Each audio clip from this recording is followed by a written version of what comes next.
Smo že pri peti oddaji sezone, ki bo postregla z električnimi in bencinskimi avtomobili, prav nobenega med njimi pa ne bo poganjal dizel. Moram prav poštudirati, kdaj smo nazadnje sploh imeli kak dizelski avto. Ok, kombi je še, pri avtih je pa to že prava redkost in moram prav paziti vsakič, ko ga grem tankat. No, med avtomobili, ki smo jih polnili z električnimi kabli in točilnimi pištolami, bo tudi Ford Tourneo Connect, ki je na voljo zdaj kot odličen preključni hibrid. Opel je k nam pripeljal novo Frontero, na voljo v hibridni in električni izdaji, mi smo vozili obe, da bo pač ziher. Anže je v Nemčiji vozil dva korejska stroja, električni Musa in hibridni Torres, na domačem trgu je nova znamka, ki sliši na ime Bike, Matej pa je daleč na jugu testiral čist novi BMW X3.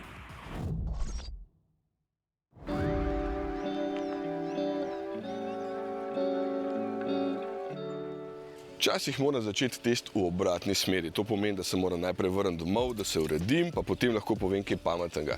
Ampak se lahko začnem že na dopustu, zakaj pa ne?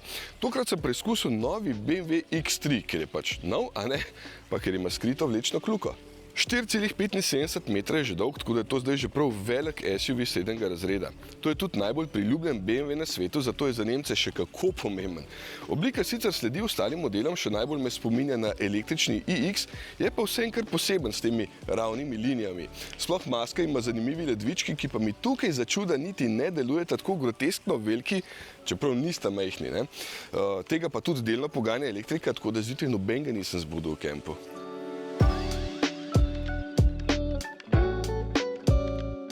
Evo, sem pospravil in šiban domov. Sem startal s polno baterijo in je bila poraba po več kot 600 km dobrih 6 litrov na 100 km. Kar v redu. Brez parkolce, jasno. Zdaj bo verjetno kakšen liter ali pa dva večja, kar je tudi ok.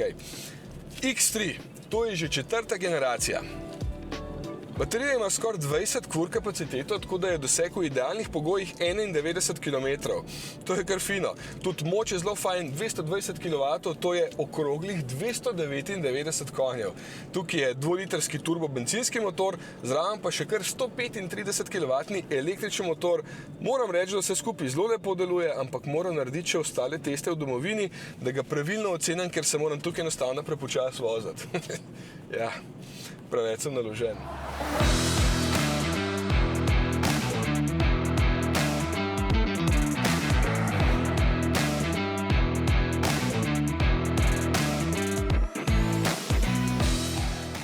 Tako, jaz obrit, avto pa čist in predvsem prazen, da lahko končno pokažem to lepo notranjost. Pri BMW-ju so se odločili za njih kar mal netipičen material tukaj pri vratnih oblogah in na armaturki. Meni je tole na pogled všeč, ker lepo razbije sicer kar preveč plastično kabino, kar mi pa ni preveč všeč. Pa tudi žul me tole skosil komolc, kadar recimo takole z roko počivam na daljših poteh, ker je tale tkanina toliko groba. Ima tudi bogato ambientalno osvetlitev, ki mu nekaterim zelo všeč, meni, ki sem očitno že star, pa tole deluje čist preveč kičasto in predvsem me po noč moti, ko vse toliko svet, zato je dan vedno na minimum ali celo izklopim, potem se pa čez nekaj časa kar samo vklop nazaj, kar mi je pa rahlo čuden. Ostalo načeloma zelo dobro deluje, oba ekrana sta zelo lepa, z odlično ločljivostjo, je pa ta prostor pred voznikom zelo futuristično oblikovan in deluje zelo nabito, imaš kar občutek, da voziš kakšen tank. Zdaj, kdor se rad počuti samozavestno za volanom, bo zdaj tudi pri X3 to dobil, zame pa za tip avta vse to kar mal preveč. Mi je pa od nekdaj všeč zelo debel volan pri paketu M Sport, čeprav vem, da bo za nekatere roke pa vse mogoče mal predebel.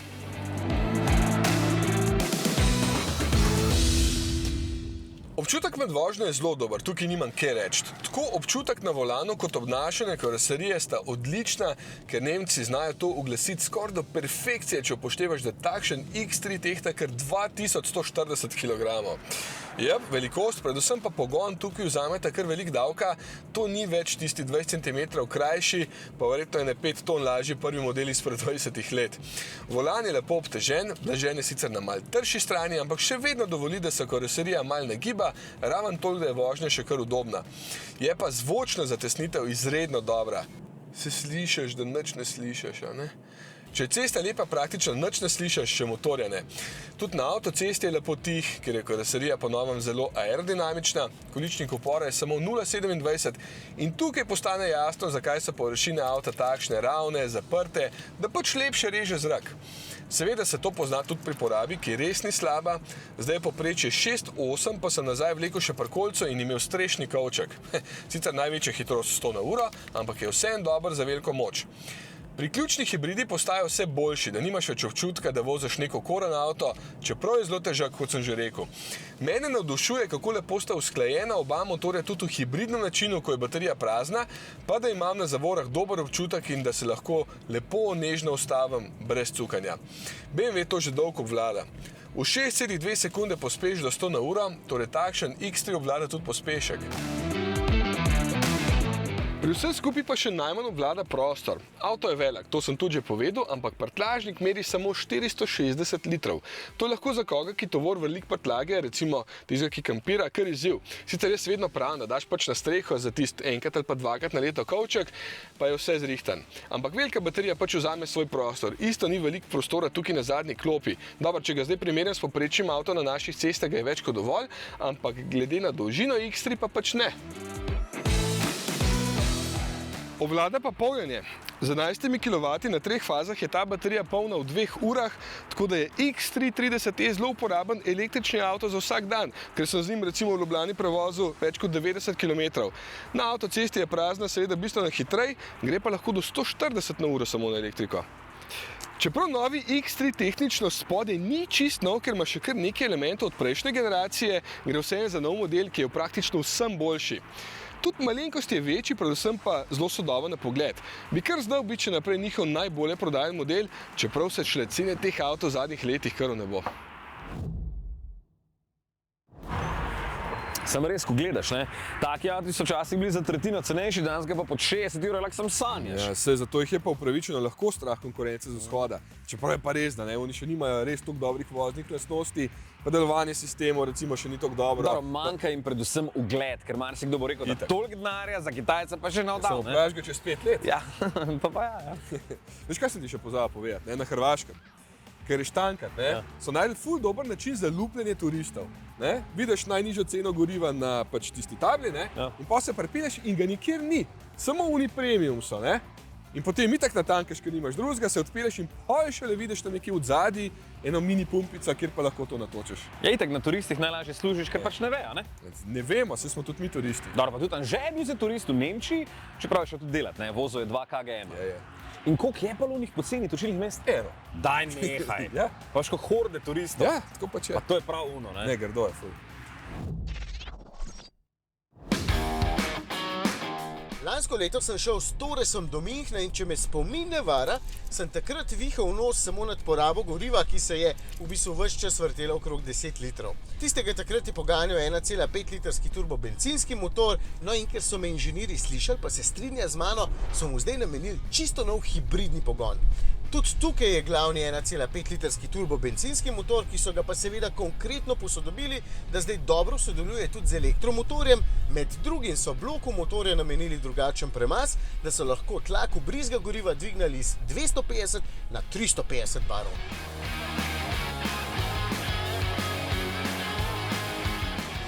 Pustimo tehnikalije za trenutek pri miru, čeprav se je ta premiera osredotočila predvsem na pogonski sklop, ampak zunaj Torres dejansko ostaja popolnoma enak. Spredaj je meni za pogled še vedno totalno hud, res je poseben, zadaj mi je mogoče malenkost manj všeč, ne morem pa reči, da s tistim zadkom ni poseben. Sicer je pa to precej zajeten avtomobil, po merah 4,70 m je dolg, kar pomeni, da je znotraj za potnike veliko prostora in v bistvu ga je veliko tudi za prtljago. Nisem nikjer našel podatka, koliko litrov ima zdaj prtljažnik, pri tistem z navadnim motorjem ima kar 703 litre, pa se mi tukaj zdi v bistvu enako velik, kar pomeni, da mu baterija prav veliko prostora ni odškrtala, če sploh.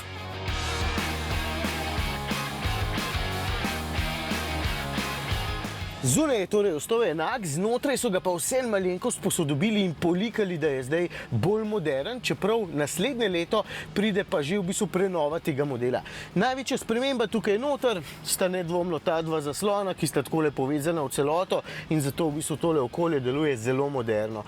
Ostalih sprememb niti ni veliko, vse skupaj pa še vedno ostaja dovolj moderno in za pogled zanimivo, tudi s takimi dodatki, kot je tale polička tukajle.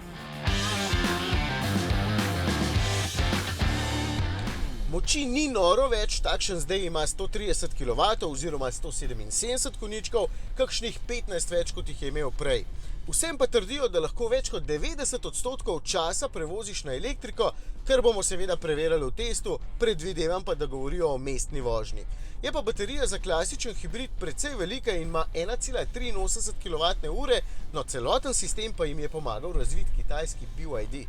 Mogoče se takole po prvih kilometrih najbolj pozna predvsem več navora, ki ga dodaja elektromotor, skupaj je zdaj 300 Nm na voljo, zato se mi Torres res zdi bolj prožen in prav lepo pospešuje. Glede porabe težko komentiram, ker nisem edini voznik na tej premieri, lahko pa v bistvu dodam, da se res veliko časa peljem v tišini in na elektriko, kar pomeni, da na splošno poraba bi morala biti manjša. Šibam pa zdaj že po drug avtomobil, ker vam moram na tej premieri v bistvu pokazati dva.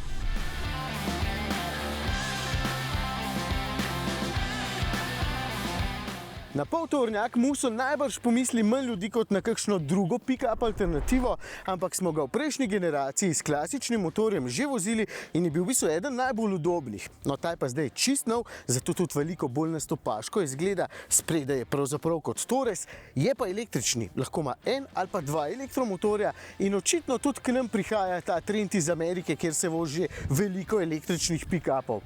Muso namreč ne bo edini, k nam pride tudi električni Ford Ranger. Za pogledati v bistvu ni zanimiv samo zunaj, ampak tudi tukaj je noter in tole ni klasični delovni poltovornjak, tudi tukaj ni v bistvu nobenih stikal za reduktor, zapore, diferencialov in tako naprej. V bistvu je pogon lahko samo zadaj ali pa na vsa 4 kolesa, kot v tem mojem primeru. Sicer je pa notranjost skoraj prestižna, v bistvu je veliko usnja, povsod, tudi tamle zadaj, zadnja klop je celo vzdolžno pomična in če boste izbrali pravo barvno kombinacijo, recimo tale meni zelo všeč, tukaj spredi potem cela armaturna plošča res dobro izgleda, tudi zato, ker imam tukaj dva enormna zaslona pred sabo. Zelo moderno, tak fancy poltovornjak je tole.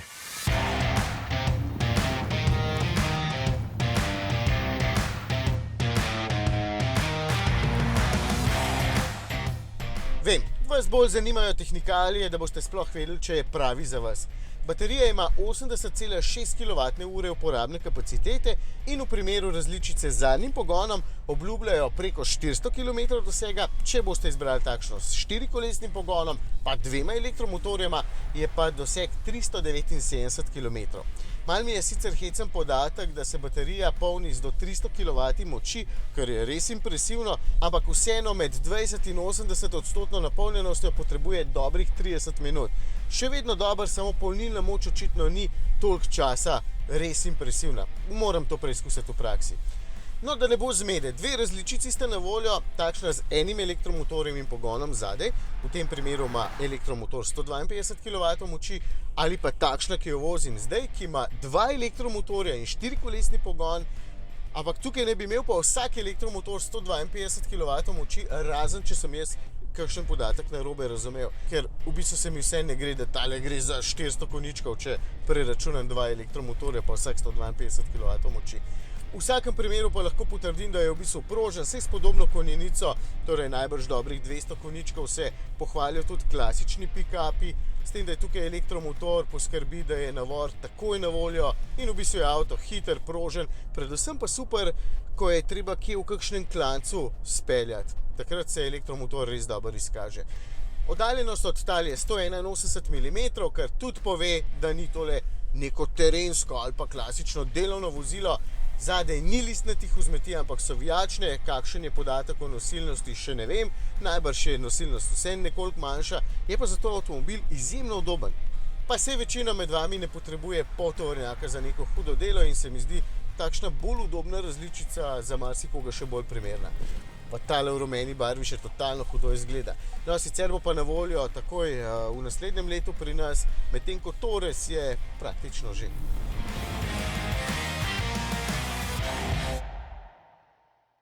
Res je, Torres je k nam že pripeljal in ga na hitro pokažemo še v naslednji oddaji, ampak drugih novosti pa v tem tednu ni bilo, ne? Ne, nič, bodo pa naslednji teden 3.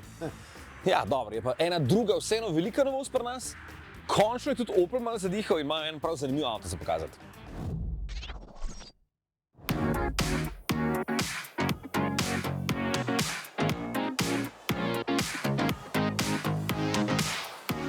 Sploh si ne predstavljam, kako se lotiti razvoja avtomobila v tako zasičenem segmentu, da če bi po nesreči s prstom hotel pokazati na enega, bi najbrž zadev še 3 druge. No, in z nobenim se ne boste ustrelili v koleno, ker so v tem res konkurenčnem segmentu v bistvu vsi vsaj dobri.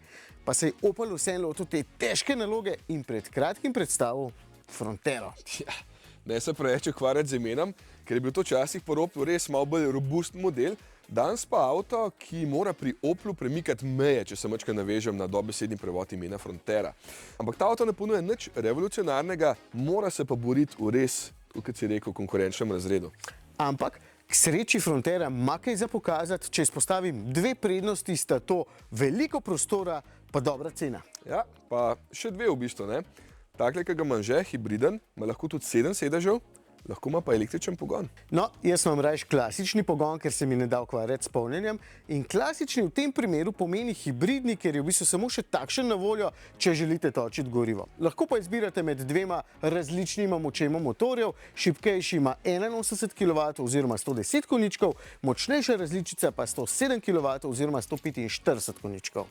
Ja, vidiš, tudi pri baterijski sta na voljo 2 opcije, in sicer z manjšo baterijo, 44 kWh, ta je bolj za tiste, ki se vozite po mestu pa okolici, za tiste, ki greste počasih tudi majčkeno dlje iz mesta, je pa 54 kWh velika baterija. Motor je pa v obeh primerih enak, 83 kW, to je 113 konjev. No, da si boste lažje predstavljali, Frontera je dolga podobno kot Astra, je pa seveda precej višja in v višino meri 163 cm, kar pomeni, da sem še vedno višji od njega. Za tisti centimeter ali 2. Ne, tudi če upoštevaš anteno, no okej, ne smeš upoštevati. Kjer je antena? Nehaj ti me. Ono, ki je ful... Ja, ona je še višji kot ti. Ja, sam ne ve, koliko si visok. Ja, več kot Frontera.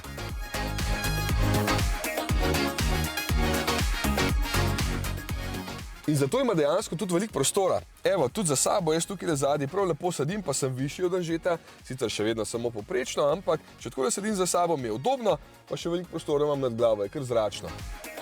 Enako prtljažnik. Sem noter boste pospravili za 460 litrov tovora, če boste tole polico dali takole dol, kar je v bistvu za razred B SUV precej impresivno. Oziroma, če boste podrli sedeže 1600 litrov, kar je samo malenkost manj kot pri bistveno daljši Astri Sports Tourer. Vidiš, tukaj mi edini ni všeč, ker je ta prag zelo visok, drugače se pa sedi fino, volan lepo sede v roke in vidim tudi, da so Oplovi oblikovalci želeli narediti vse zelo pregledno in enostavno, ker je armaturka zelo čista na pogled. Ja, 210-palčna zaslona sta tukaj, pa kar nekaj klasičnih, pa zelo porabnih fizičnih stikal, tako da bravo Opel, evo, za klimo so jih pustili, to kar velikrat pogrešamo pri novih avtih. A veš, kaj pa najbolj zanimiv? Da je celo električen model znašel veliko subvencijo, cenejši od hibridnega.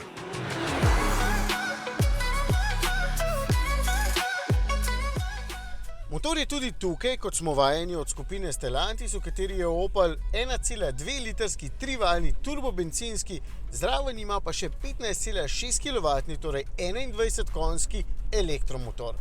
Pa manjšo baterijo, seveda omrežje je 48-voltno, menjalnik pa dvosklopčni s 6 prestavami. Če ste umirjen voznik, bo to super pogon za vas, ker je nastavljen bolj za ekonomično vožnjo, zato je tudi poraba dobra, okrog 6 litrov na 100 km oziroma v mestu celo manj, ker kar lep delež vožnje speljujete in ustavljate vozi na elektriko.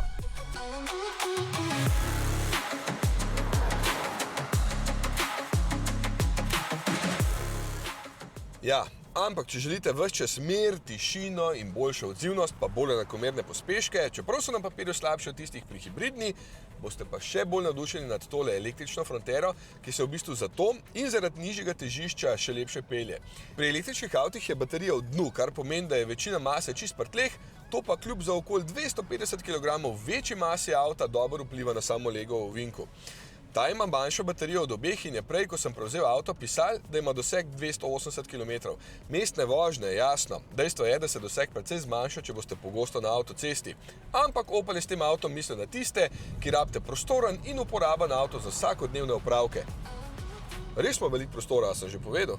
Za 11 kW polnilnik morate v primeru manjše baterije doplačati, pri večje pa serijski in v tem primeru se bo baterija napolnila v okoli 5 urah. Če se mudi, se pa lahko z enosmernim tokom polni do 100 kW. A ni zanimivo, kako imamo danes lahko enak avtomobil s toliko različnima pogonama? Ja, čeprav avta sta pa dejansko namenjena različnim ljudem, ne. Tvoj je res za tiste, ki se pač daleč vozijo, pa ki nimajo tudi dejansko ki povent, ne. Ta pa ga bolj viden kot drugi avto pri hiši. Jaz se moram reči, da je mogoče ta še bolj fleten za peljati, ampak zame, ki vsak dan delam veliko kilometrov, pa doma še nimam polnilnice, je pa ta veliko bolj primeren. Ja, čeprav sta pa oba zelo fajn za oba, ker bo lahko se te škatle dam odpeljala, Če so polne, so. Veš, da so, kaj misliš za to kmerke, da se mi ne podrejo, šlo škoda v naredu.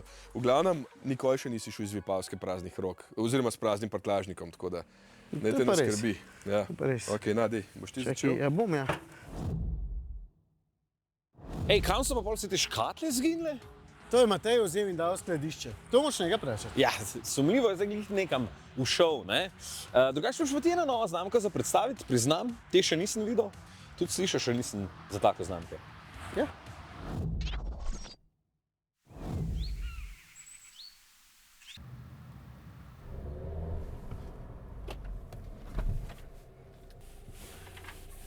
Lej, ko imamo enake napise. A ja, sem ti najbolj hočeš šet v Beijing. Ja. Ne, jaz grem sam na kofe, lej, imam že sendvič pa vse to. Tle še ško najdu.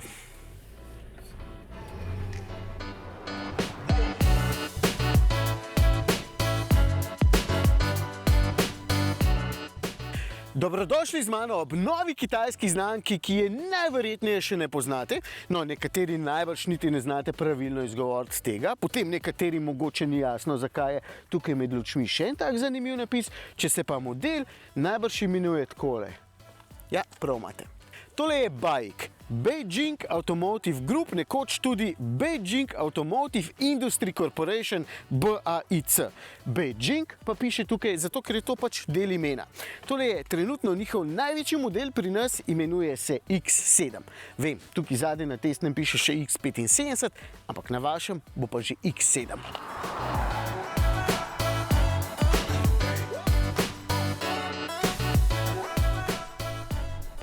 Bom poskušal vse skupaj poenostaviti, da boste videli, da to ni kar ena znamka. BAIC obstaja že od leta 1958, so med 500 največjimi znamkami vsega sveta in letno proizvedajo več kot 1,7 milijona vozil.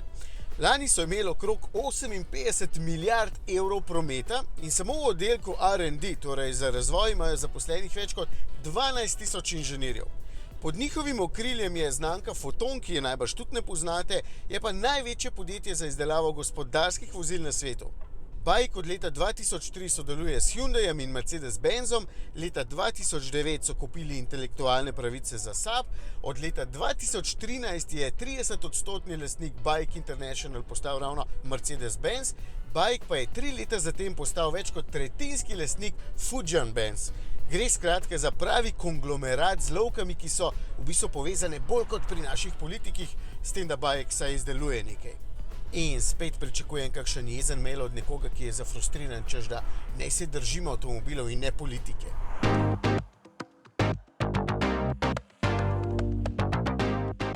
Grem raje nazaj k avtomobilu, tokrat sem vam za začetek hotel samo predstaviti znamko, da boste vedeli, kam jo umestiti. Tole je skratka model X7, 4,75 metra dolg križanec, kar pomeni, da je znotraj prostora res ogromno, pomeni pa tudi, da ga boste na cesti težko zgrešili, ker je pravi kolos. Pa tudi zato, ker precej dobro izgleda, sploh zadek je meni všeč s tistimi lučmi pa z osvetljenim napisom Beijing, spredaj običajno teh svetlečih povezovalnih prečk ne maram, ampak je ta tudi dovolj diskretna in ozka, da me v bistvu sploh ne moti. Najbrž so njihovi inženirji slišali, da meni to ni posebej všeč in so dali eno tako bolj elegantno.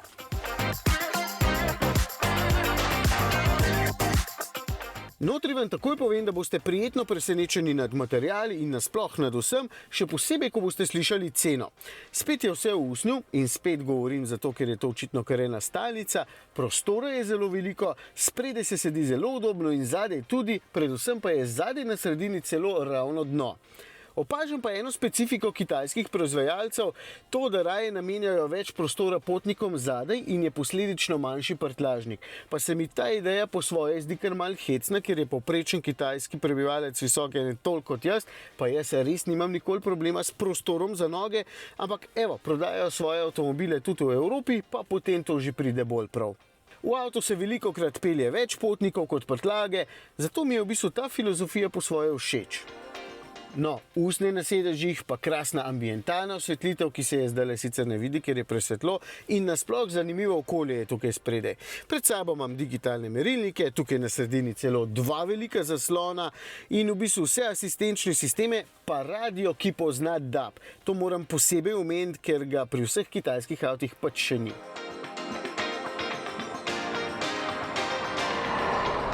In zdaj smo že vajeni, da imajo Kitajci radi 1,5 litrske turbobencinske motorje, ker je prav takšen tudi tukaj. 130 kW moči ima, to je 177 konjičkov, zato se v bistvu čisto podobno premika, vam pa ne bo treba predstavljati, ker za to skrbi 7-stopenjski robotiziran menjalnik.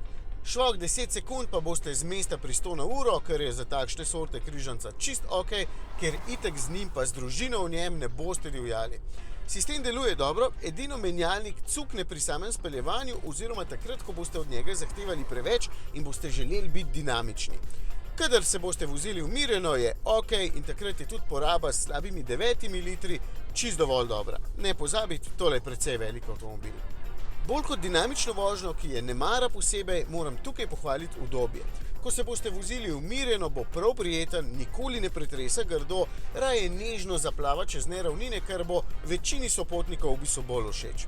Zato je tudi krmiljenje bolj lahkotno in ne tako zelo natančno, kot smo vajeni pri evropskih avtih, ampak za tiste bolj sproščene sorte, da boste uživali v umirjeni vožnji in vsem tem prostoru, ki ga tukaj res ni malo.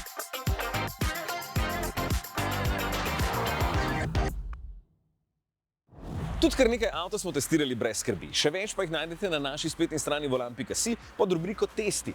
Matej je recimo testiral Lexus UX in mislil, da je enak kot tisti pred 5 leti, pa je hitro videl cel kup novosti, ki so v osnovi očem skrite, čeprav ena mu je pa hitro padla v oči. Še ena velika novost pa je oznaka zadaj, ki ni več 250, ampak 300, kar pomeni, da je malenkost večja moč, 15 konjev več ima, tako da jih je zdaj okroglo 199, to je 146 kW. Pa pospešek do 100 na uro je za 40 hitrejši, zdaj je 8,1 sekunde. Zasluga za to gre predvsem zadnji 5. generaciji hibridnega pogona z novo litij-ionsko baterijo. Ta je zamenjala nikel metal hidridno, medtem ko 2-litrski bencinski motor ostaja enak in še vedno skupaj z elektromotorjem krasno odziven. Na naši spletni strani smo mu dali oceno 4,0. Jaz pa sem testiral Opel Grandland in ugotovil, da ima ogromno prostora, da je udoben, se pa pelje drugače kot nekoč.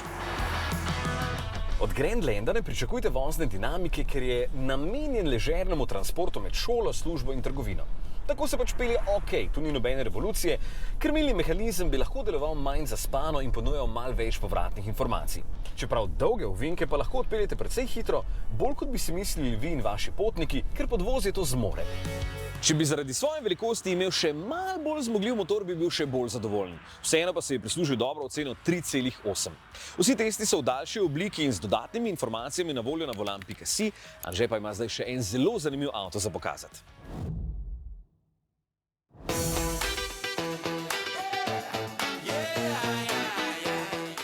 Spremembe, ki se dogajajo na področju avtomobilizma v zadnjih letih, so naravnost ogromne. Se še spomnim, na začetku moje kariere smo vozili limuzine, karavane, kombi limuzine, sem ter tja kakšnega terenca in seveda enoprostornike. Danes pa samo še križance in vse, sploh še kaj drugega. No, k sreči so vsaj nekatere znamke ponudile alternativo tistim avtom, ki smo jih včasih imeli tako zelo radi. Če se večina kupcev pri Fordu danes ne odloči več za S-Max, ker seveda niti ni več v prodaji, ampak za Kugo, bi se vsaj nekateri lahko tudi za takšen Tourneo Connect, ker je odlično družinsko vozilo. Mogoče izgleda kot kakšen kombi, ampak prav zares je to en tak velik enoprostornik, ker ima veliko prostora. Ampak Tourneo Connect je vsaj v tokratnem primeru še bolj zanimiv zaradi samega pogona, ker je tole v našem uredništvu prvi priključni hibrid med takšnimi majhnimi kombiji kadarkoli. No, to pa v bistvu med takšnimi avti odpira čist novo poglavje. Priključni hibrid ni samo alternativa dizlom, ampak je v bistvu za vsak dan, če ga boste pridno polnili, električno vozilo. Samo za daljše poti, recimo za na dopust, bo še kuril bencin, da ne bo panike z iskanjem polnilnic, ko se bodo od zadaj itak drli že otroci, mož ali pa žena, bosta pa kar pihala od jeze.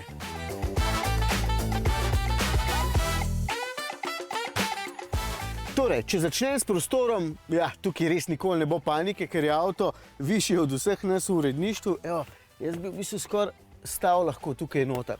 Sicer je pa to idealno vozilo za družine, kadar bo treba iti nekam dlje, oziroma za obrtnike je tole idealno vozilo, ker boste lahko prevažali tovor, pa še delavce.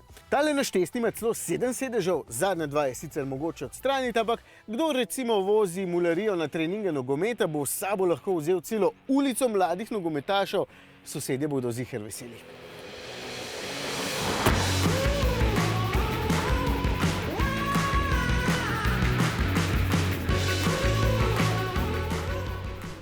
Ampak pogon je tisti, ki vas bo tukaj najbolj prepričal, če se radi vozite na elektriko, ker ima kar veliko baterijo.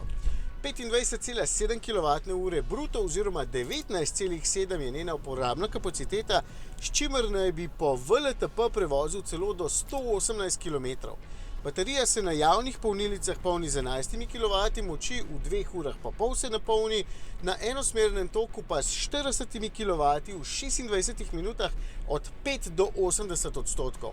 Ja, tudi z enosmernim tokom se lahko polni, če boste recimo na avtocesti na kakšnem počivališču, se vmes lahko ustavite, ko greste na stranišče in na kavico, pa napolnite baterijo. Moram povedati, da se tudi v praksi odlično obnese, ker pogon prav lepo deluje. Mogoče se bo komu zdel 1,5 litrski turbo bencinski motor malo šibak, ampak z močnim elektromotorjem skupaj vse iztisneta 110 kW moči oziroma 150 konjičkov. Zato se čisto spodobno premika.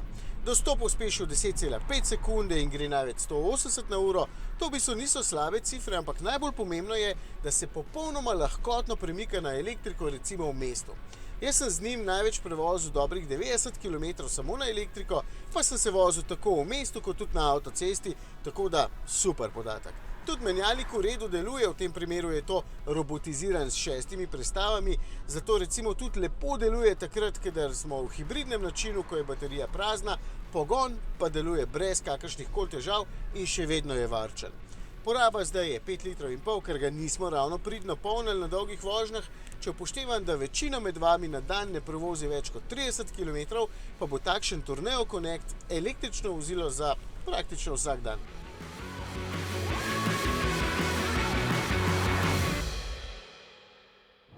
Ampak to bi bil super služben avto tudi za nas. Ja, fin je, ker ima v bistvu zelo veliko baterijo, tako da ni takoj prazna, za en kup popravkov čez dan pa zdrži brez težav.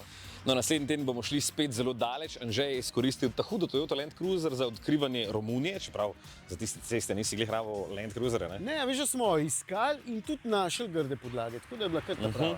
No, spomnili se bomo tudi poletja, ko sta Anže in Matej spet izkoristila en fajn avto in en fajn motor. Spet sta se šla kar tak malo palat okrog, ne? Ne, test je bil to. No, naslednji teden pa bomo poleg novih avtov še enega zažgali. Ja, zažgali bomo električni avto in bo res vroče, tega ne smete zamuditi. Poleg na spletni strani volan.si nas najdete tudi na Facebooku in Instagramu, tudi na YouTubeu in TikToku smo. Se vidimo. Zakaj ta? Dej nehi, no, se sem one fotke videl, ko si mi prek Vibera pošiljal. Ja, no? Ja. Ampak to je del. To rajš pokaži.